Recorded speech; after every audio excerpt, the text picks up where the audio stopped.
दोस्तों, औरत जब लेटी हो तो चुपके से उसकी एक चीज जरूर चाट लेना। उनको मिलता है ढेरों आनंद और वो हो जाती है हमेशा के लिए आपकी।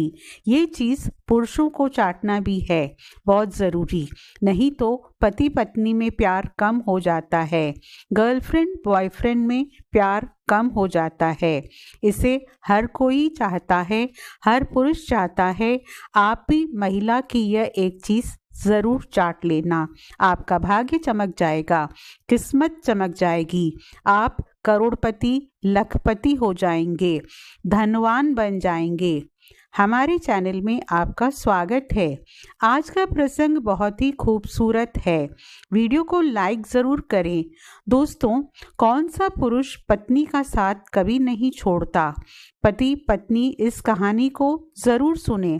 दोस्तों, इस कहानी को पूरी निष्ठा के साथ जो सुनता है, उन पति पत्नी के रिश्तों में किसी भी प्रकार की कमी नहीं आती, बल्कि उनके बीच का बंधन और भी मजबूत हो जाता है।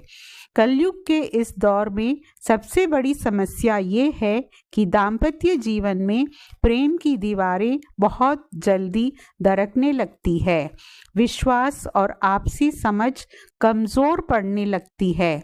लेकिन इस कहानी में एक ऐसा संदेश छिपा है जो हर रिश्ते को नया जीवन दे सकता है।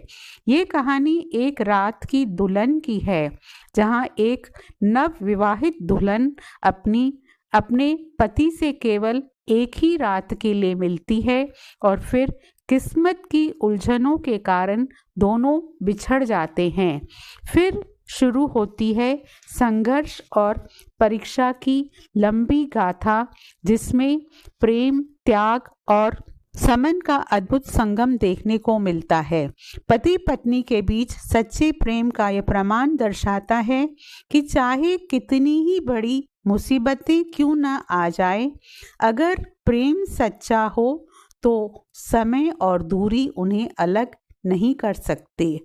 इस कहानी को सुनने के बाद हर किसी को ये महसूस होगा कि यदि पति पत्नी के बीच सच्चा प्रेम है तो चाहे कितनी भी बड़ी बाधाएं क्यों न आ जाएं, उन्हें एक दूसरे से मिलने से कोई नहीं रोक सकता। संसार चाहे एक मजबूत दीवार बनकर उनके बीच खड़ा हो जाए, प्रेम और विश्वास की ताकत से वो दीवार भी ढह सकती है। इस कथा में वो सब कुछ है जो आपको ये सोचने पर मजबूर कर देगा कि जीवन के कठिन पलों में भी प्यार की विजय संभव है। तो आइए दोस्तों, इस प्रेरणादायक और रोमांचक कहानी की गहराइयों में उतरते हैं। भगवान नारायण माता लक्ष्मी से कहते हैं, देवी लक्ष्मी, ध्यान से सुनो। आज मैं तुम्हें एक ऐसी कहानी सुनाने जा रहा हूँ जो प्राचीन काल की है। इस नगर में एक प्रतिष्ठित सेठ रहता था। वो अत्यंत धनवान था और उसकी प्रसिद्धि दूर दूर तक फैली हुई थी, परंतु उसके जीवन में सबसे मूल्यवान धरोहर उसकी इकलौती बेटी थी। यह बेटी न केवल रूपवती थी, बल्कि गुणों की खान भी थी। वो सेठ अपनी बेटी को बहुत प्यार करता था और उसके भविष्य को लेकर हमेशा चिंतित रहता था। समय के साथ जैसे जैसे उसकी बेटी बड़ी होती गई, सेठ के मन में उसकी शादी की चिंता बढ़ने लगी। उसने सोचा, जब मेरी बेटी शादी लायक हो जाएगी तो मुझे उसके लिए एक योग्य वर खोजना होगा। उस समय की प्रथा के अनुसार परिवार के सदस्य स्वयं लड़का देखने नहीं जाते थे। इसके बजाय वे इस काम के लिए नाई और पंडित को भेजकर करवाते थे, जो पूरे नगर में उपयुक्त वर्ग की तलाश में जाते थे। सेठ ने भी यही किया। उसने नगर के प्रमुख ब्राह्मणों और नाइयों को बुलाया और उन्हें पूरी बात बताई। उन्होंने कहा, यह एक महत्वपूर्ण कार्य है। मेरी बेटी जैसी अद्वितीय रूपवती है, मैं चाहता हूँ उसके लिए भी वैसा ही उपयुक्त और गुणवान वर ढूंढा जाए। मैं नहीं चाहता कि किसी प्रकार की कोई कमी रह जाए। इसके लिए सेठ ने एक सुंदर चिट्ठी लिखी और उन नाई और ब्राह्मण को सौंप दी। सेठ ने उन्हें निर्देश दिया, इस चिट्ठी को लेकर नगर नगर घूमो, देश देश घूमो, अपनी बुद्धि और विवेक से मेरी बेटी के लिए एक ऐसा वर ढूंढकर लाओ जो न केवल सुंदर हो बल्कि उसका परिवार भी संस्कारी और आदर्श हो। जिस प्रकार मेरी बेटी सौंदर्य और गुणों की मूर्ति है, उसी प्रकार का वर भी होना चाहिए। भगवान कहते हैं, देवी लक्ष्मी ध्यान से सुनना। अब मैं उस कहानी को आगे बढ़ाता हूँ। जब सेठ ने ब्राह्मण और नाई को अपनी बेटी के लिए योग्य वर तलाशने के लिए भेज दिया, तो वे पूरी श्रद्धा और लगन के साथ देश देश और नगर नगर घूमने लगे। वे हर जगह खोज करते, अपने सवाल पूछते और योग्य वर की तलाश करते, परंतु विधि का विधान कुछ ऐसा था कि इस खोज में उन्हें कठिनाइयों का सामना करना पड़ रहा था। जहाँ कहीं उन्हें सुंदर और गुणवान लड़का मिल जाता था, वहाँ परिवार में समृद्धि या घर की स्थिति संतोषजनक नहीं मिलती थी, और यदि कहीं परिवार संपन्न और संस्कारी मिल जाता तो उसमें योग्य लड़के की कमी रह जाती है। यह खोज एक कठिन पहेली बन गई थी। सेठ की बेटी जिस अनुपम सौंदर्य और गुणों से विभूषित थी, वैसे ही गुणों वाला लड़का ढूंढना आसान नहीं था। ब्राह्मण और नाई दोनों इस उलझन में पड़ गए थे। आखिर कैसे उस सेठ की उम्मीदों पर खरा उतरा जाए। एक नगर से दूसरे नगर, एक राज्य से दूसरे राज्य तक की उनकी यात्रा चलती रही। उन्हें हर जगह अलग अलग प्रकार के परिवार और लड़के मिलते थे, लेकिन सेठ की बेटी के योग्य कुछ भी नहीं मिला। फिर एक दिन वे एक नगर में पहुंचे, जहां उन्होंने देखा कि एक परिवार अपनी सादगी और सज्जनता के लिए प्रसिद्ध था। उस परिवार का एक लड़का था जो न केवल सुंदर था बल्कि अपने स्वभाव से भी बहुत नेक और संस्कारी था। हालांकि परिवार में आर्थिक स्थिति थोड़ी कमजोर थी और धन की तंगी स्पष्ट थी, परंतु वो परिवार धर्म कर्म में निपुण और आदर्श था। ब्राह्मण ने विचार किया, यह परिवार भले ही आर्थिक दृष्टि से कमजोर है, लेकिन इसका मानवीय मूल और संस्कार अमूल्य है। लड़का सुंदर और गुणवान है। यह एक ऐसा अवसर है जिसे गंवाना नहीं चाहिए। ब्राह्मण ने मन ही मन निश्चय किया कि चाहे परिणाम कुछ भी हो, यह प्रस्ताव सेठ के पास ले जाना चाहिए। उन्होंने हिम्मत करके उस परिवार से बातचीत की और सेठ की बेटी के विवाह की बात बढ़ाई। उस परिवार ने बड़ी ही विनम्रता से उस प्रस्ताव को स्वीकार कर लिया और विवाह की तिथि पंडित ने निश्चित कर ली।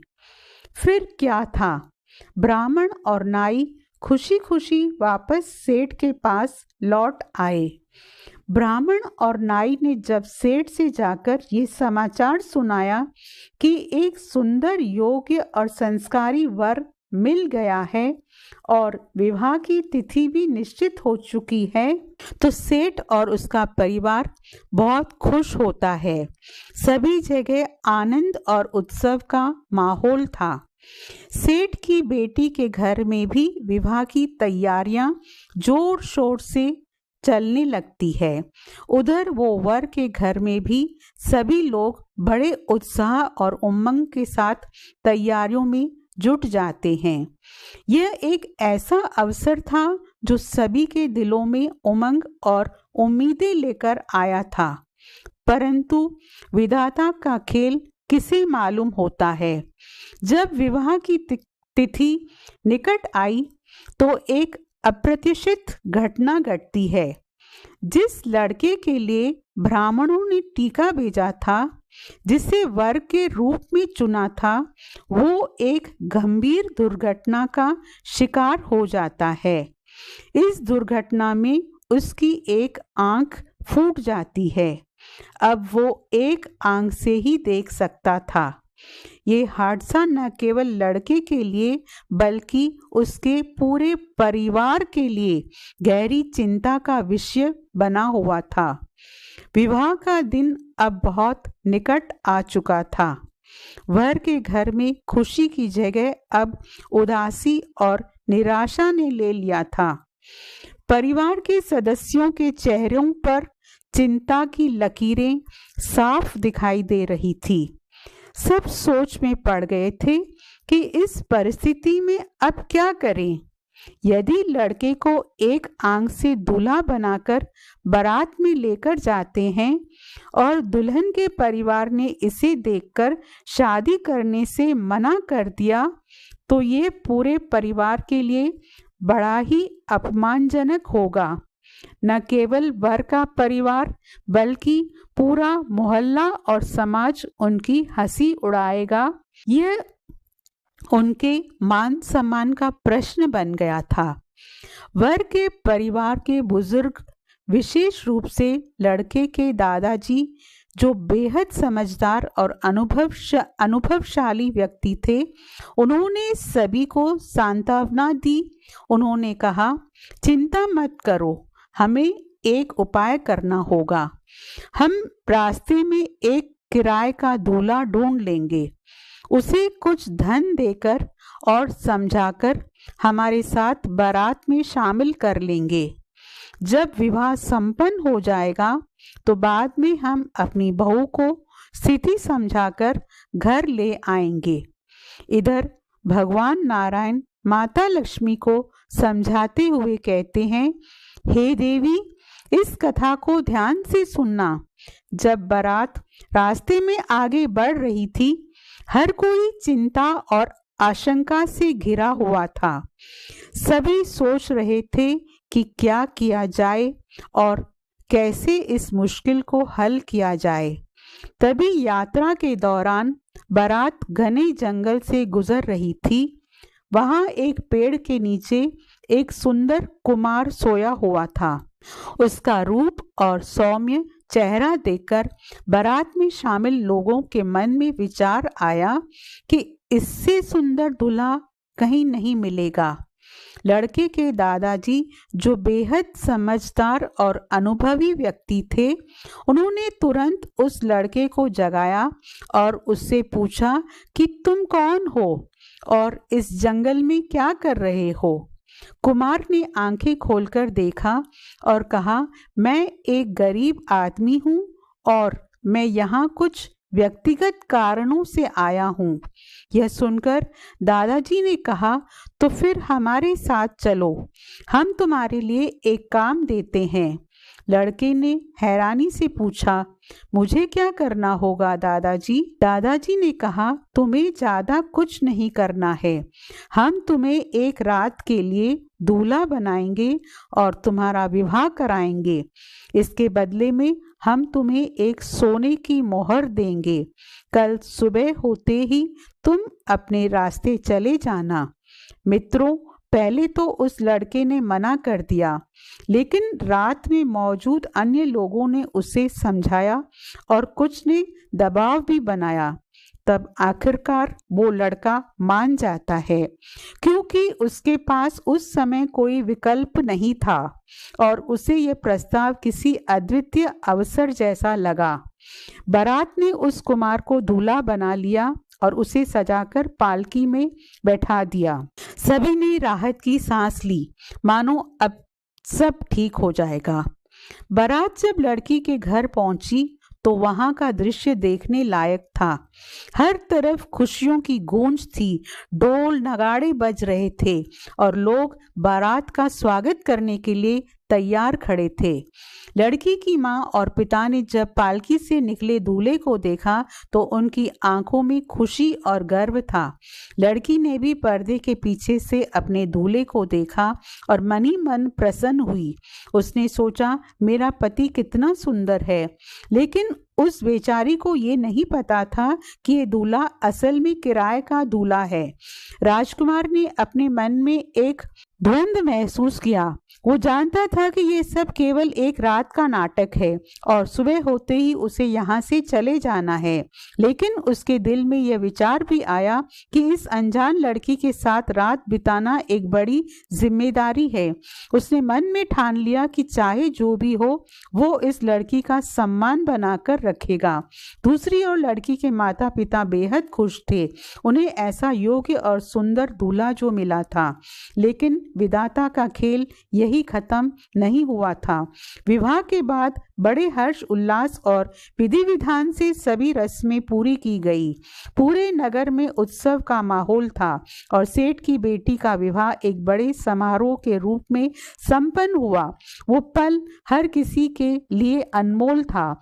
पुराने रीति रिवाजों के अनुसार विवाह के बाद दूल्हा दुल्हन को अटारी पर चढ़ाया जाता था ताकि वे आराम से कुछ समय बिता सकें और एक दूसरे से परिचित हो सकें। अब किराए का दूल्हा, जो असल में एक अजनबी लड़का था, दुल्हन के साथ अटारी पर पहुंच जाता है।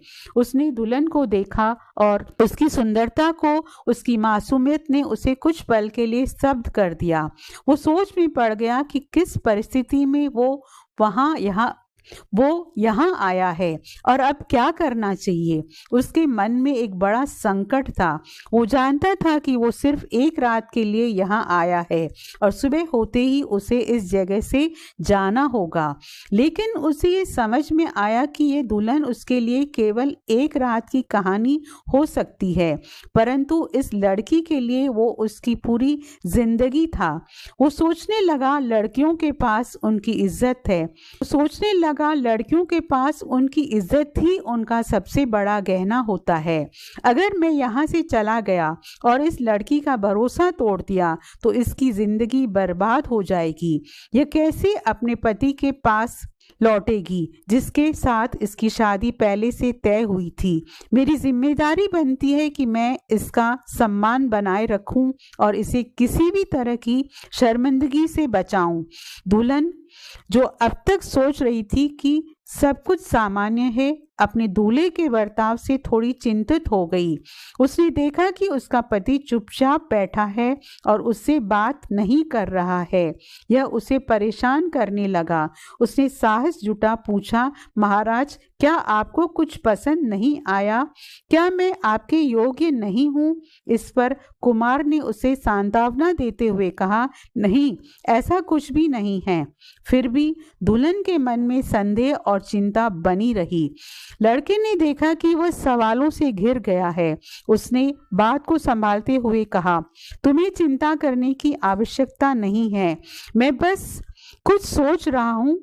यह सुनकर लड़की ने राहत की सांस ली, लेकिन मन में अब भी कुछ सवाल थे। लड़के ने मनी मन यह निर्णय लिया कि वह इस रात को केवल बातचीत से गुजारे ताकि इस लड़की का सम्मान सुरक्षित रहे। उसने सोचा, यदि मैं इसका सम्मान बनाए रखूंगा और इसे किसी भी तरह की असमंजस में नहीं डालूंगा तो शायद यह मेरी आत्मा का कर्तव्य पूरा होगा। वो जानता था कि यह रात गुजरने के बाद वो फिर से अपनी पहचान के साथ अपनी राह पर लौट जाएगा। लेकिन इस लड़की के लिए यह पल उसकी जिंदगी की सबसे बड़ी परीक्षा थी। दूसरी ओर दुल्हन के मन में एक अजीब सी बेचैनी थी। उसे समझ में नहीं आ रहा था कि उसका पति उससे बात क्यों नहीं कर रहा है। वह सोचने लगी कि मेरे पति मुझसे खुश क्यों नहीं हैं? क्या मैंने कोई गलती कर दी है? इस तरह की उलझनों के बीच दोनों के बीच एक अजीब सी खामोशी छा गई थी। फिर दुल्हन ने साहस जुटाकर फिर से बातचीत शुरू की। उसने पूछा, क्या हमारे बीच कोई समस्या है? आप इतनी खामोश क्यों बढ़ते हुए हैं? लड़के ने उसकी ओर देखा और उसके चेहरे पर मासूमियत देखी। उसने कहा, नहीं प्रिय, कोई समस्या नहीं है, मैं बस इसलिए उदास हूँ। जब राजकुमार ने देखा कि रात बीत रही है और उन्हें किसी तरह इस समय को गुजारना है, उसने एक बहाना बनाया और दुल्हन से कहा, प्यारी, मुझे बहुत तेज भूख लगी है, इसलिए मैं उदास हूँ। क्या कुछ खाने का इंतजाम हो सकता है? यह सुनकर दुल्हन एकदम घबरा गई। उसने सोचा, यह मेरी पहली रात है और मेरे पति को भूख लगी है, यह कैसे हो सकता है? मैं उन्हें भूखा छोड़ दूं, लेकिन छत पर खाने पीने की कोई व्यवस्था नहीं थी। वहां कुछ थोड़े से चावल पड़े थे जिन्हें शायद पुराने समय से रखा गया था। उन चावलों पर उसे आंसुओं की बूंदें नजर आई, मानो किसी की उदासी या चिंता का प्रतीक हो। लड़की ने साहस जुटाया और चावल पकाने का निश्चय किया, लेकिन वहां ईंधन के लिए लकड़ियां नहीं थी। लड़की के हालात ऐसे थे कि उसे समझ में नहीं आ रहा था कि वो क्या करे। वो परेशान हो गई, लेकिन हार मानने वाली नहीं थी। उसने अपने शरीर के वस्त्रों को ईंधन के रूप में जलाना शुरू कर दिया ताकि चावल पक सके। यह देखकर राजकुमार स्तब्ध रह गया। उसने सोचा, इस लड़की का प्रेम और समर्पण कितना महान है। मैं एक किराए का दूल्हा हूँ और यह लड़की मेरे लिए अपने वस्त्रों की बलि दे रही है। दुल्हन ने अपने पूरे समर्पण और प्रेम से चावल पकाए और उन्हें अपने पति के सामने परोसा। राजकुमार ने चावल को धीरे से खाया। उसके हर कौर के साथ वो सोच रहा था कि इस लड़की का भविष्य क्या होगा जब वो सुबह यहाँ से चला जाएगा। दुल्हन का उद्देश्य था कि वो अपने पति को खुश रखे और फिर उनसे प्रेम की बातें कर सके, लेकिन आधी रात तक ऐसा करते करते वो खुद भी थक गई थी और सोच में पड़ गई थी कि आखिर उसके पति इतने उदास और चुप क्यों हैं। आधी रात बीत चुकी थी। दुल्हन के चेहरे पर चिंता और सवाल झलक रहे थे। उसने हिम्मत करके कहा, क्या आप मुझसे कुछ छुपा रहे हैं?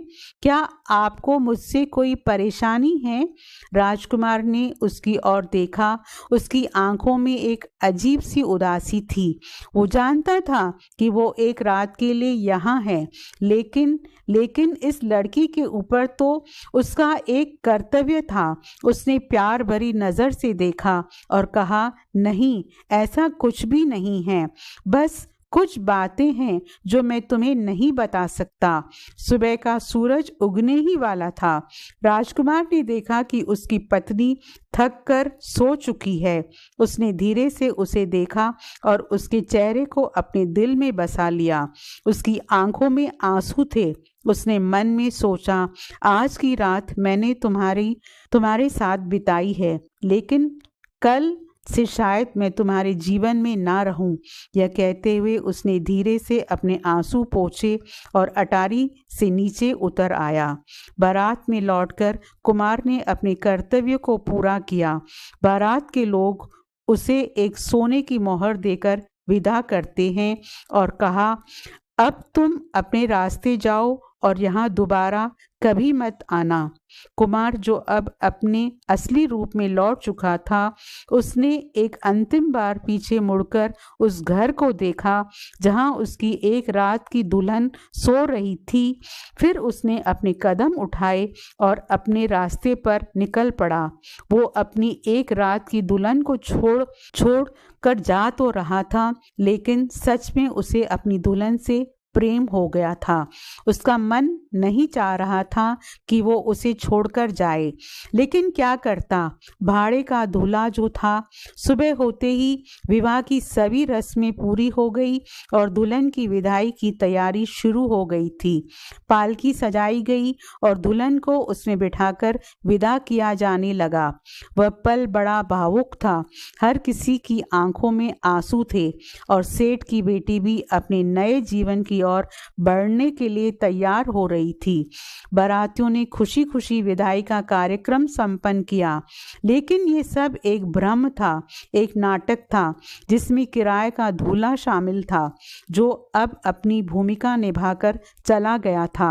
जब बारात वापस अपने नगर की ओर चलने लगी तो वो लड़का जिसकी आंख दुर्घटना में फूट गई थी, वो जिसकी वजह से ये सब कुछ हुआ था, पालकी के पास आता है। उसने पालकी के अंदर झांक कर देखा और प्यार से कहा, प्यारी, अगर प्यास लगी हो तो पानी पी लो, तुम्हारा चेहरा देखकर मुझे सुकून मिलता है। दुल्हन, जो अभी तक इस भ्रम में थी कि वो वही उसका पति है, एक पल के लिए चौंक गई। उसने ध्यान से देखा और समझा कि यह व्यक्ति वो नहीं है जिसने मेरे साथ रात बिताई थी। उसकी ननंद जो पालकी के अंदर बैठी थी, उसने दुल्हन के चेहरे पर सवालिया भाव देखे। उसने बिना किसी झिझक से कहा, भाभी, इतना संकोच क्यों कर रही हो? यह मेरे असली भैया है। आप इनके साथ ही तो ब्याही गई हो। यह सुनकर दुल्हन का चेहरा एक बार फिर से आश्चर्य से भर जाता है। उसने अपनी ननंद से पूछा, लेकिन वो रात वाला दूल्हा कौन था? ननंद ने मासूमियत से बताया, वो किराए का दूल्हा था। मेरे भैया की आंख फूट जाने के कारण उस रात तुम्हारी शादी उसके साथ करवाई गई थी। अब वो अपनी मजदूरी लेकर चला गया है। यह सुनकर दुल्हन की आंखों से आंसू बहने लगे। वह सोचने लगी, हे परमात्मा, ये कैसी परीक्षा है? जिसके साथ मेरी शादी हुई थी वो तो अब कहीं दूर जा चुका है और अब मैं किसके साथ जा रही हूँ? यह सोचकर उसकी चिंता और बढ़ गई। उसे लगा कि उसका पूरा जीवन एक बुरे मजाक में बदल गया है। उसकी भावनाओं और विश्वास सब कुछ मानो टूट गया था। भगवान नारायण माता लक्ष्मी से कहते हैं, हे देवी, देखो ये लड़की कितनी बड़ी परीक्षा का सामना कर रही है। उसे ये समझ नहीं आ रहा था कि उसका असली पति कौन है और अब वो क्या करे। दुल्हन ने सोचने के बाद एक बहाना बनाया। उसने पालकी के कहारों से कहा, मेरे पेट में बहुत तेज दर्द हो रहा है, कृपया पालकी को रोकिए। कहारों ने तुरंत पालकी को जमीन पर रखा। दुल्हन ने अपनी ननंद से कहा, मैं थोड़ी देर के लिए झाड़ियों के पीछे जाना चाहती हूँ। उसने लोटा उठाया और अपनी ननंद के पास बुलाकर झाड़ियों की ओर ले गई। जैसे ही वो झाड़ियों के पीछे पहुंची, उसने अपनी ननंद को वहीं बैठा दिया और उससे लोटा पकड़ा दिया। फिर वो अपनी पूरी ताकत से भाग खड़ी हुई। उसकी एक ही इच्छा थी, अपने असली पति को ढूंढना, चाहे वो कहीं भी हो। दुल्हन जंगल में दौड़ती चली जा रही थी। उसकी आंखों में आंसू थे और दिल में असंख्य सवाल। वो सोच रही थी, मुझे मेरे पति कहाँ मिलेंगे? क्या मैं उन्हें दोबारा देख पाऊंगी? वो भागते भागते थक गई और अचानक एक जगह बेहोश होकर गिर पड़ी। इसी बीच एक संत जो उसी जंगल में तपस्या कर रहे थे, उन्होंने एक बेहोश पड़ी लड़की को देखा, दुल्हन को देखा। वे उसे उठाकर अपने आश्रम में ले गए और उसके चेहरे पर पानी छिड़का। जब उसे होश आया तो संत ने पूछा, बेटी, तुम कौन हो और यहाँ क्या कर रही हो? दुल्हन ने रोते रोते अपनी सारी कहानी संत को सुना दी। संत ने उसे सांत्वना देते हुए कहा, बेटी धैर्य रखिए, यदि तुम्हारे दिल में अपने पति के लिए सच्चा प्रेम है तो वो तुम्हें अवश्य मिलेगा। भगवान ने तुम्हारे लिए कोई न कोई रास्ता जरूर तय किया होगा। दुल्हन संत के आश्रम में ठहर जाती है, लेकिन उसके मन में केवल एक ही सवाल गूंज रहा था, क्या मैं अपने असली पति को ढूंढ पाऊंगी? जब बारात के लोगों ने देखा कि दुल्हन अपनी पालकी को छोड़कर भाग गई है तो उनके बीच खलबली मच गई। सभी ने इधर उधर उसे ढूंढने की कोशिश की, परंतु उसका कोई पता नहीं चला। हार कर बारात को लौटना पड़ा। वे सभी निराशा और चिंता के साथ अपने नगर की ओर लौट गए। इधर वो कुमार जो एक रात के लिए दूल्हा बना था और जिसने दुल्हन के साथ वो रात बिताई थी, वो अपने रास्ते चला जा रहा था, लेकिन मन उसका उसी लड़की के पास रह गया था। उसे ऐसा लग रहा था जैसे वो अपने को किसी अनजान जगह पर छोड़ आया है। भगवान कहते हैं, देवी लक्ष्मी ध्यान से सुनना, वो लड़का जो उस विवाह में सिर्फ एक रात के लिए दूल्हा बना था, धीरे धीरे अपने रास्ते पर आगे बढ़ रहा था। उसके मन में कई तरह के विचार उमड़ रहे थे। उसने अपने किए को याद करते हुए सोचा कि शायद वो उस लड़की की जिंदगी में एक संक्षिप्त अध्याय बनकर रह जाएगा। आगे बढ़ते हुए उसने देखा कि एक शिकारी चिड़िया को पकड़कर ले जा रहा है।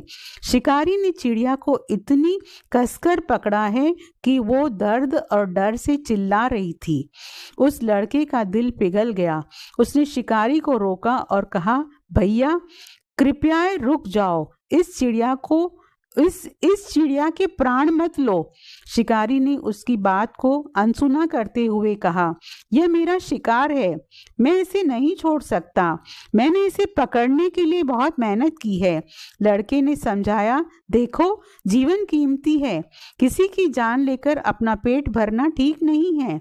शिकारी ने गुस्से में कहा, यह तो मेरा काम है, तुम मुझे इसे छोड़ने के लिए मजबूर क्यों कर रहे हो?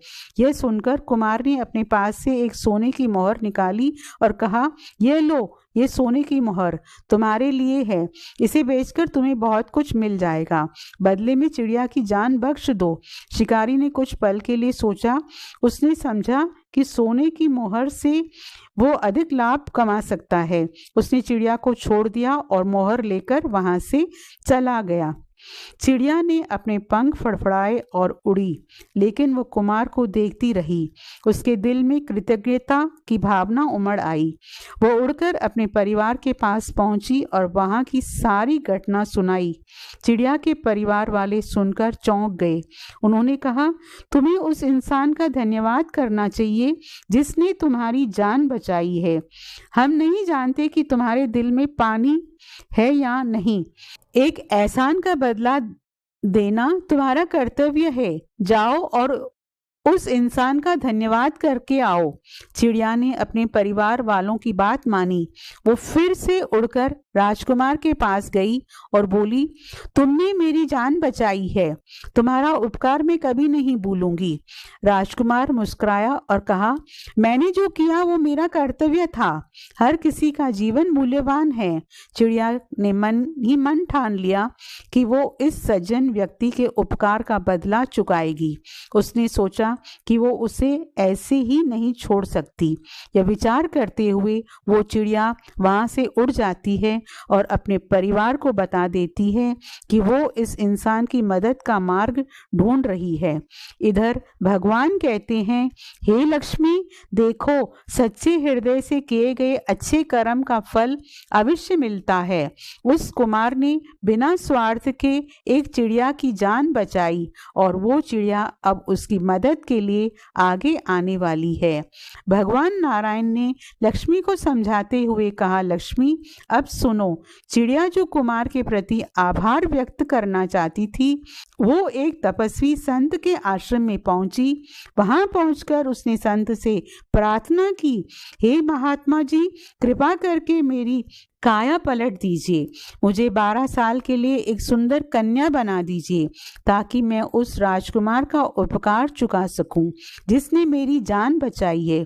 संत ने उसकी विनती स्वीकार कर ली और अपनी शक्तियों से उस चिड़िया को एक सुंदर लड़की बना दिया। लड़की बनने के बाद चिड़िया उस राजकुमार के पास जाती है और उसे देखकर कहती है, कुमार, मैं आपके साथ आपकी पत्नी बनकर रहना चाहती हूँ। मैं आपके साथ विवाह करना चाहती हूँ। कुमार ने उसे देखा और जवाब दिया, मुझे क्षमा करना, पर मैं तुम्हें अपने साथ नहीं रख सकता। मेरी पहले से ही शादी हो चुकी है और मुझे सिर्फ एक रात के लिए मेरी दुल्हन मिली थी। उसके बाद से वो गायब हो गई और मुझे नहीं पता कि वो कहाँ है और किस हाल में है। मैं उसे ढूंढकर उसी को अपनी पत्नी के रूप में रखना चाहता हूँ। तब वो लड़की बोली, जो चिड़िया थी, ठीक है, मैं तुम्हारी इस काम में मदद करूंगी। जब तक तुम्हारी वो पत्नी नहीं मिल जाती, तब तक मैं तुम्हारी पत्नी बनकर तुम्हारे साथ रहती हूँ। चलो आगे चलते हैं, देखते हैं क्या होता है। मित्रों, इसके बाद वो लड़की उस कुमार के साथ में उसकी पत्नी बनकर रहने लगती है। इधर भगवान नारायण कहते हैं, हे लक्ष्मी, जब वो राजकुमार और वो कन्या आगे बढ़ रहे थे तो उन्होंने देखा कि एक शेर 3 पैरों पर खड़ा है और उसकी आंखों से आंसू बह रहे हैं। वो दर्द से कराह रहा था। लड़की ने देखा कि उसके चौथे पैर में एक कांटा फंसा हुआ है। वो बड़ी समझदार थी और उसने कहा अपने पति से, देखिए, इसके पैर में कांटा चुभा है, तुम जाकर उसे निकाल दो। राजकुमार ने चौंकते हुए कहा, क्या तुम पागल हो? पागल तो नहीं हो गई हो, यह एक शेर है, इसके पास जाऊंगा तो ये हमें मार देगा। लड़की ने दृढ़ता से कहा, नहीं, यह हमें नुकसान नहीं पहुंचाएगा। मैं आपसे विनती करती हूँ, इसका दर्द दूर कीजिए। पत्नी के कहने पर राजकुमार ने हिम्मत जुटाई और धीरे से शेर के पैर के पास पहुंचा। उसने सावधानी से कांटा निकाला। शेर ने दर्द के कारण एक जोरदार दहाड़ मारी, लेकिन तुरंत शांत हो गया। उसने राजकुमार की और कृतज्ञता भरी आंखों से देखा और वहां से चला गया। राजकुमार ने गहरी सांस ली और कहा, किसी इंसान की मदद करना सच में एक बड़ा काम है। आज मैंने जाना कि किसी की मदद करने से हमें कितनी संतुष्टि मिलती है। भगवान नारायण माता लक्ष्मी से कहते हैं, देवी, देखो, उस शेर ने भी उस लड़के की मदद करने की ठान ली। कहते हैं, किसी भी जीव का उपकार कभी व्यर्थ नहीं जाता। कुमार का जीवन अब एक नया मोड़ लेने वाला है। शेर ने क्या किया? एक सुंदर घोड़ा बनकर उस कुमार के मार्ग में खड़ा हो गया। कुमार ने उस घोड़े को देखा तो उसे वो घोड़ा बहुत पसंद आया और उसने उस घोड़े को अपने साथ साथ कर लिया। कुमार उस पर सवार हो जाता है। उसने अपनी पत्नी को भी उस पर बैठा लिया, जो वो चिड़िया थी, और दोनों जंगल की ओर बढ़ने लगे। उनका उद्देश्य एक ही था, उस पत्नी को ढूंढना जिसे वो एक रात के लिए मिला था और जो अब कहीं खो गई थी। वो पत्नी जो अब एक संत के आश्रम में रह रही थी। उसे ढूंढने के लिए राजकुमार अपने सफर पर निकला। वो जानता था वो लड़की उस एक आंख के अंधे दूल्हे के साथ चली आई होगी। मुझे तो उसका कोई पता ठिकाना भी नहीं पता। मैं उसे कहाँ खोजूं? जंगल में आगे बढ़ते हुए अचानक कुमार ने देखा कि एक सर्प ने एक मेढक को पकड़ रखा है। मेढक अपनी जिंदगी की आखिरी उम्मीद में छटपटा रहा था। उसकी आंखों में मौत का खौफ था, प्राण बचाने की आस थी। राजकुमार का दिल एक बार फिर दया से भर गया। वो उस सर्प के पास पहुंचा और कहा, भाई कृपया इसे छोड़ दो, इस छोटे जीव का जीवन बख्श दो। सर्प ने जवाब दिया, ये मेरा भोजन है, मैं इसे नहीं छोड़ सकता, मेरी भूख मिटाने के लिए ये ज़रूरी है। यह सुनकर राजकुमार ने कहा, यदि तुम्हें भूख मिटाने के लिए मांस चाहिए तो मैं तुम्हें अपने शरीर से थोड़ा मांस दे सकता हूँ, पर इस मेढक को छोड़ दो। सर्प ने आश्चर्य से राजकुमार की ओर देखा और कहा कि क्या तुम सच में ऐसा करोगे? राजकुमार ने बिना हिचकिचाना चाकू निकाला और अपनी जांग से थोड़ा मांस काट लिया। उसने वो मांस सर्प को दिया और मेढक की जान बचा ली। सर्प ने मांस खाकर अपनी भूख मिटाई और बोला, तुमने न केवल अपने दर्द को सहा है बल्कि मेरे लिए अपना मांस काटा है। यह उपकार मैं कभी नहीं भूलूंगा। जब भी तुम्हें मेरी ज़रूरत होगी मैं अवश्य आऊँगा। मित्रों, सर्प ने उस कुमार की मदद करने की ठान ली और एक सुंदर सी तलवार बनकर रास्ते में गिर पड़ा। कुमार ने उस तलवार को उठा लिया। मेढक ने भी राजकुमार की ओर देखा और उसकी आंखों में आंसू आ गए। वो बोला, आपने मेरे जीवन की रक्षा की है, मैं आपके इस उपकार का ऋणी हूँ। जब भी आपको मेरी आवश्यकता होगी मैं आपकी सहायता के लिए तैयार रहूँगा। वो मेढक भी एक कोड़ा बनकर आगे रास्ते में गिर जाता है। दोस्तों, वो लड़का उस कोड़े को उठा लेता है और आगे को चल देता है। इधर भगवान नारायण माता लक्ष्मी से कहते हैं, देखो लक्ष्मी, राजकुमार का साहस और उसकी मदद की भावना उसे सभी प्राणियों का प्रिय बना रही थी। उसका प्रत्येक अच्छा कर्म एक एक वरदान के रूप में उसके पास में जरूर लौटेगा जब समय आएगा। ये सभी जीव उससे उसकी सहायता करेंगे। राजकुमार ने दोनों प्राणियों का आभार स्वीकार किया, अपने सफर पर आगे बढ़ गया। अब तक उसके साथ शेर, जो घोड़े के रूप में था, उसका सबसे विश्वसनीय साथी बन चुका था। राजकुमार का दिल अब भी अपनी खोई हुई पत्नी को ढूंढने की चिंता से भरा हुआ था, लेकिन उसे विश्वास था कि उसका सच्चा प्रेम उसे एक दिन अवश्य मिलेगा। भगवान नारायण लक्ष्मी से कहते हैं, हे देवी लक्ष्मी, अब सुनो आगे क्या होता है। वो लड़का अपनी पत्नी की खोज में लगातार आगे बढ़ रहा था। उसके साथ वो शेर था जो अब घोड़े का रूप ले चुका था, और वो मेहनत और साहस जो उसने रास्ते में कमाया था वो बिना रुके अपने सफ़र पर बढ़ता जा रहा था। उसके मन में एक ही लक्ष्य था, अपनी खोई हुई पत्नी को पाना। चलते चलते वो एक दूसरे राज्य की सीमा में पहुंच जाता है। वहां वो थकान से चूर हो गया था और एक बड़े पेड़ के नीचे अपनी चादर बिछाकर सो जाता है। वो नहीं जानता था कि विधि उसके लिए क्या खेल वो नहीं जानता था कि विधि ने उसके लिए क्या खेल रच दिया है। हे देवी, विधाता के विधान को कोई नहीं समझ सकता।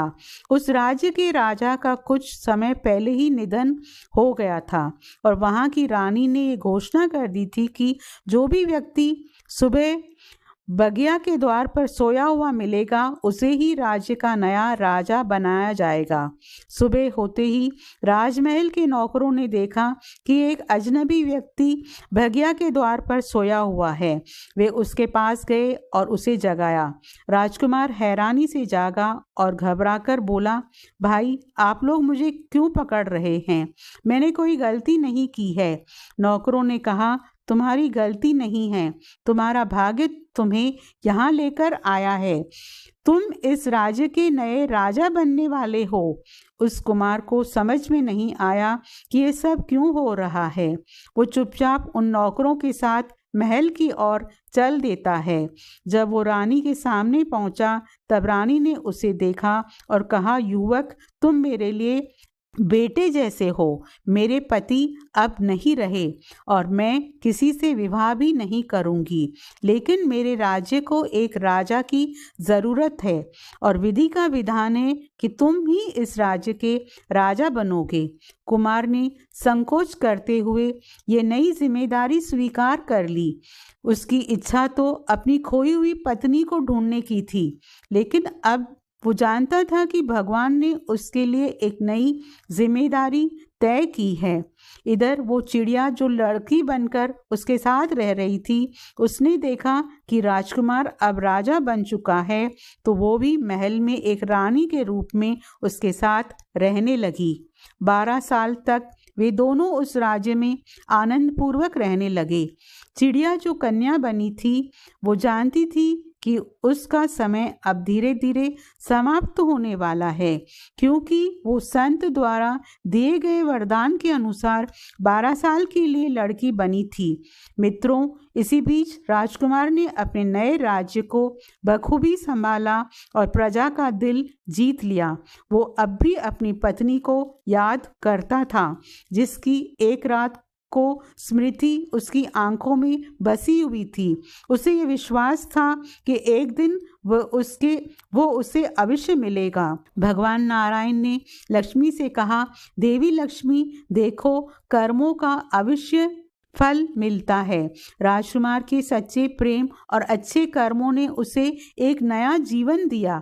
वो राजा बना और उसके अच्छे कर्मों का फल उसे जीवन में कई रूपों में मिला, लेकिन उसकी असली परीक्षा अभी बाकी थी, क्योंकि सच्चा प्रेम उसकी खोई हुई पत्नी से एक दिन अवश्य मिलाएगा। समय आगे बढ़ता जा रहा था। राजकुमार, जो कभी एक रात की दुल्हन का पति था, धीरे धीरे अपनी पुरानी यादों से दूर होता जा रहा था।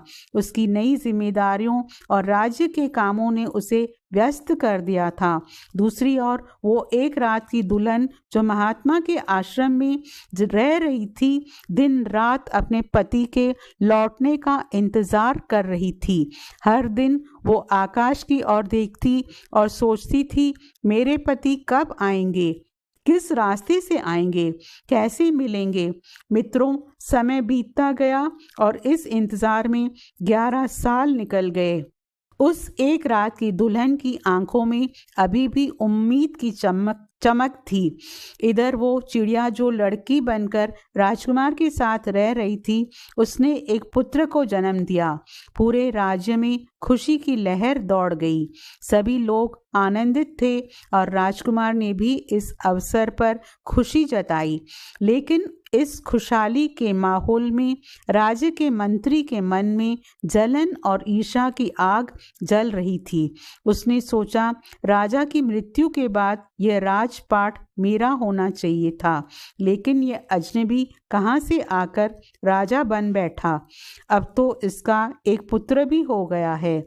अगर मैंने इसे नहीं रोका तो राज्य हमेशा के लिए मेरे हाथ से निकल जाएगा। मंत्री ने एक षड्यंत्र रचा। उसने तय किया कि वो राजकुमार को सोते हुए मार डालेगा। एक रात जब राजकुमार गहरी नींद में था, मंत्री ने कुछ जल्लाद को बुलाया और उन्हें राजा के कक्ष में भेजा। लेकिन राजकुमार की रक्षा के लिए खूंटी पर टंगी तलवार, जो कि एक सर्प का रूप ले चुकी थी, वो जाग उठी। जैसे ही जल्लाद राजकुमार के पास पहुंचे, तलवार ने अपने असली रूप में आकर उन सबको डस लिया और उन्हें मार डाला। मंत्री यह देखकर स्तब्ध रह गया। तलवार ने अपना कर्तव्य निभाया और फिर से खूंटी पर टंग गई। उसने राजकुमार का जीवन बचाकर अपना कर्ज चुका दिया। अगले दिन राजकुमार शिकार पर जंगल में जाता है। मंत्री ने फिर से एक साजिश रची और कुछ दुष्ट लोगों को भेजा। वो राजकुमार को घेर कर मार डालना चाहते थे। जब राजकुमार शिकार में तल्लीन था, तभी अचानक उन दुष्टों ने उससे चारों ओर से घेर लिया, लेकिन उसके साथ वो घोड़ा भी था जो एक सिंह था। घोड़े ने राजकुमार से कहा, महाराज, मेरी पीठ से उतरो, अब समय आ गया है कि मैं अपनी अपने असली रूप में आ जाऊं। राजकुमार ने घोड़े की बात मान और वो घोड़े की पीठ से उतर गया। घोड़ा तुरंत सिंह के रूप में बदल गया और उन दुष्टों पर टूट पड़ा। उसने उन सभी को परास्त कर दिया और राजकुमार की जान बचा ली। राजकुमार ने यह देखकर समझा कि यह वही सिंह है जिसने उसकी कई बार रक्षा की है। सिंह ने कृतज्ञता के साथ सिर झुकाया और जंगल की ओर लौट गया। अपना धर्म निभाकर समय धीरे धीरे बीतता गया और वह दिन भी आ गया जब 12 साल पूरे होने को थे। वे 12 साल जो चिड़िया बनी थी लड़की ने राजकुमार के साथ बिताए थे, वो अब समाप्ति की ओर थे। अब बस एक ही दिन शेष रह गया था। वो लड़की जो राजकुमार की पत्नी बनकर उसके साथ रह रही थी, जानती थी कि अगली सुबह वो अपने असली पहचान में लौट आएगी और राजकुमार के जीवन से हमेशा के लिए विदा हो जाएगी। रात्रि के समय चिड़िया बनी वो लड़की अपने पति के पास बैठी और बोली, महाराज, कल 12 साल पूरे हो जाएंगे। जब से मैंने आपके साथ रहना शुरू किया था, उस समय आपने एक बात कही थी कि आपका विवाह पहले से ही हो चुका है। क्या आप मुझे उस रात की कहानी सुनाएंगे? राजकुमार ने गहरी सांस ली और कहा, हाँ, मुझे एक रात की दुल्हन मिली थी। मैं एक रात के लिए दूल्हा बनकर गया था और उसके बाद मुझे मजबूरी में वहाँ से विदा होना पड़ा। मैं नहीं जानता कि वो अब कहाँ है, किस हाल में है। अगर वो मुझे फिर से मिल जाए तो इससे बड़ा सुख मेरे लिए कुछ नहीं होगा। यह सुनकर चिड़िया के रूप में राजकुमार के साथ रह रही लड़की ने मन में विचार किया कि मैंने 12 साल इस राजकुमार के साथ बिताए हैं और अब मेरा धर्म बनता है कि मैं उसको उसकी सच्ची पत्नी से ज़रूर मिलवाऊं। मित्रों, रात्रि के अंधेरे में वो लड़की फिर से अपने चिड़िया के रूप में बदल जाती है और अपने असली रूप को छुपाकर राजकुमार की खोई हुई पत्नी को खोजने निकल पड़ती है। वो जगह जगह जाती है, हर गांव, हर शहर, हर कस्बे में उसे खोजती है, लेकिन कोई सुराग नहीं मिलता है। वो थक कर एक पेड़ पर बैठ जाती है जो महात्मा के आश्रम के पास था। उसने सोचा, अब जो होगा सो देखा जाएगा, पहले थोड़ा आराम कर लूं। उसकी आंखें बंद होते ही अचानक उसे एक परिचित आवाज़ सुनाई दी। वो आवाज़ एक स्त्री की थी जो रोते हुए कह रही थी, कहाँ हो तुम मेरे पिया? विवाह के बाद एक रात मिले थे, फिर कभी तुम्हारी सूरत नहीं देखी। यह आवाज़ चिड़िया के कानों में गूंजने लगी। वो चौंक उठी और तुरंत समझ गई, यही वो एक रात की दुल्हन है जिसे वो लड़का खोज रहा है। चिड़िया ने तुरंत अपने पंख फड़फड़ाए और अपने भवन की ओर लौट आई। उसने फिर अपना इंसानी रूप बनाया और राजकुमार के पास जाकर सो गई ताकि सुबह होते ही वो अपने अगले कदम के बारे में सोच सके। इधर भगवान नारायण कहते हैं, हे देवी, अब ध्यान से सुनो। जब सुबह हुई, चिड़िया जो लड़की बनकर राजकुमार के साथ रह रही थी, उसने राजकुमार से कहा, महाराज, आज का दिन बहुत विशेष है। मैं चाहती हूँ कि आप मेरे साथ जंगल में चलें, पर कुछ ऐसा है जिसे देखकर आप बहुत खुश हो जाएंगे। राजकुमार थोड़ा हैरान हुआ और उसकी आंख में एक चमक आ गई। उसने कहा, चलो, मैं तुम्हारे साथ चलता हूँ। राजकुमार घोड़े पर सवार हो गया और उस लड़की ने भी उसी घोड़े पर बैठकर उसका साथ दिया। यह वही घोड़ा था जो असल में वो शेर था जिसने राजकुमार की कई बार मदद की थी। वे जंगल की ओर बढ़ते गए। लड़की ने राजकुमार को उस स्थान पर पहुंचाया जहाँ एक महात्मा का आश्रम था। वहाँ एक बैठी थी जिसने राजकुमार को मन मोह लिया। लड़की ने राजकुमार की ओर देखा और कहा, महाराज, ये वही स्त्री है जिसके लिए आपने कहा था कि वो आपके लिए वो आपकी एक रात की दुल्हन है, ये आपकी पत्नी है। राजकुमार ने उस स्त्री को ध्यान से देखा और उसकी आंखों में आंसू आ गए। वो स्त्री भी राजकुमार को देखकर रोने लगी। उसने कहा, आप यहाँ क्यों आए? मैंने आपके लौटने का 12 साल तक इंतजार किया। उस रात के बाद से मैं आपके इंतजार में यहीं बैठी रही। राजकुमार ने उसे गले से लगा लिया। प्रिय, मैंने भी तुम्हें कभी नहीं बुलाया था। तुम्हारे बिना मेरा जीवन अधूरा था।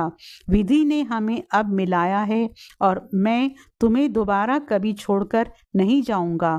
दोनों ने एक दूसरे को पहचान लिया और उनकी आंखों में खुशी और प्रेम की चमक थी। फिर राजकुमार ने अपनी पत्नी को लेकर वापस जाने का निश्चय किया। जैसे ही वापस चलने लगे, वो लड़की जो चिड़िया बनकर राजकुमार के साथ रह रही थी, हाथ जोड़कर खड़ी हो गई। उसने कहा, महाराज, मैंने अपना काम पूरा कर दिया है। आपकी पत्नी अब आपके पास है। मुझे अब जाने की अनुमति दे दो। मैं केवल 12 साल के लिए आपके पास थी। आपके उपकार का बदला चुकाने के लिए आपने उस दिन जंगल में मेरी जान बचाई थी और मैं इसे कभी नहीं भूल सकती। राजकुमार ने उसे आश्चर्य से देखा और पूछा, तुम कौन हो लड़की? तुम कौन हो? लड़की ने मुस्कुराते हुए कहा, मैं वही चिड़िया हूँ जिसे आपने शिकारी से बचाया था। मैंने आपकी मदद करने के लिए मानव का रूप धारण किया था और 12 साल तक आपके साथ रही। अब मेरा समय समाप्त हो गया है। यह कहकर वो चिड़िया बनकर और वहाँ से उड़कर जंगल की ओर चली जाती है।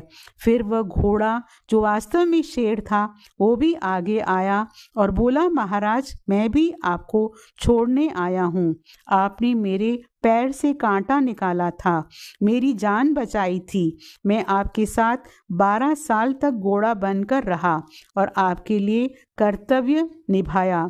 अब मेरा काम समाप्त हो चुका है और अब मुझे वापस जंगल में लौटना है। राजकुमार ने भावुक होकर कहा, तुम सब ने मेरे जीवन में जो भूमिका निभाई है उसे मैं कभी नहीं भूल सकता। तुम सब ने मेरे कठिन समय में मेरा साथ दिया है और यह मेरे लिए एक आशीर्वाद है। शेर ने सिर झुकाया और जंगल की ओर चला गया। भगवान कहते हैं, देवी लक्ष्मी, जब राजकुमार और उसकी पत्नी अपनी यात्रा पूरी कर चुके थे, तब वो तलवार जो सर्प था वो भी अपने असली रूप में आ जाता है और वो तलवार जिसने राजकुमार की रक्षा की थी, अपने कर्तव्य का पालन किया था, वो सम्मानपूर्वक राजा के सामने खड़ी थी। इसके साथ ही वो कोड़ा भी जो उस मेढक से बना था और राजकुमार के साथ कोड़ा बनकर रहा था, भी आगे आया। वे दोनों ही बोले, महाराज, हमने आपका साथ दिया और आपके कठिन समय में आपकी रक्षा की। अब हमारा कर्तव्य पूरा हो चुका है और अब हमें वापस लौटना होगा। राजकुमार ने भावुक होकर कहा, तुम सब मेरे लिए जीवन के आशीर्वाद हो। मैंने तुम्हारी जान बचाई थी, लेकिन तुमने मेरा जीवन बचाकर उस उपकार को बदल दिया है। मैं हमेशा तुम्हारे इस प्रेम और त्याग को याद रखूंगा। यह सुनकर तलवार और मेढक ने राजकुमार को प्रणाम किया और जंगल की ओर लौट गए। और इधर भगवान नारायण लक्ष्मी से कहते हैं, हे देवी लक्ष्मी, राजकुमार के सच्चे प्रेम और उसके द्वारा किए गए निस्वार्थ कार्यों का फल उसे हमेशा मिलता रहा। चाहे वो तलवार हो, मेढक हो, शेर हो, सब ने समय पर उसका साथ दिया और उसके जीवन को सुरक्षित किया। अब राजकुमार और उसकी पत्नी, जो एक रात की दुल्हन थी, वापस अपने राज्य लौट आए थे। वो दुल्हन जिसने 11 साल तक अपने पति के लौटने का इंतजार किया, वो उसके साथ थी। दोनों के बीच प्रेम था और उनका प्रेम और भी ज़्यादा गहरा हो गया था, क्योंकि उन्होंने जीवन के कठिन संघर्षों को पार कर लिया था। वे जान चुके थे कि सच्चे प्रेम में कोई भी बाधा टिक नहीं सकती। भगवान नारायण ने आगे कहा, इस कहानी से हमें यह सीख मिलती है कि अगर पति पत्नी में सच्चा प्रेम हो तो समय चाहे कितना भी बीत जाए, वे एक दूसरे से बिछड़ते नहीं हैं। उन्हें एक दूसरे से मिलना ही होता है, क्योंकि सच्चा प्रेम समय और परिस्थितियों से परे होता है। लेकिन अगर पति पत्नी के दिल और दिमाग में कपट भरा हो तो वे जीवन में कभी एक दूसरे को नहीं पा सकते और ना ही जीवन में सफलता प्राप्त कर सकते हैं। कहानी का यह अंत हमें यह सिखाता है कि जीवन में निस्वार्थ भाव से की गई सहायता और प्रेम हमेशा लौटकर आता है। चाहे समय कितना भी बदल जाए, सच्चाई और निष्ठा का फल व्यक्ति को अवश्य मिलता है। राजकुमार और उसकी पत्नी ने अपने प्रेम और समर्पण से ये साबित कर दिया कि सच्चे प्रेम का कोई विकल्प नहीं होता। दोस्तों, इस कहानी से हमें यह प्रेरणा मिलती है कि जीवन के हर रिश्ते में प्रेम, निष्ठा और सच्चाई का महत्व है। अगर आपको ये कहानी अच्छी लगी हो तो इसे अपने जीवन में अपनाएं और दूसरों को भी प्रेरित करें। तो चलिए मिलते हैं आपसे अगली वीडियो में एक और कहानी के साथ। आप सभी का बहुत बहुत धन्यवाद। जय श्री कृष्ण।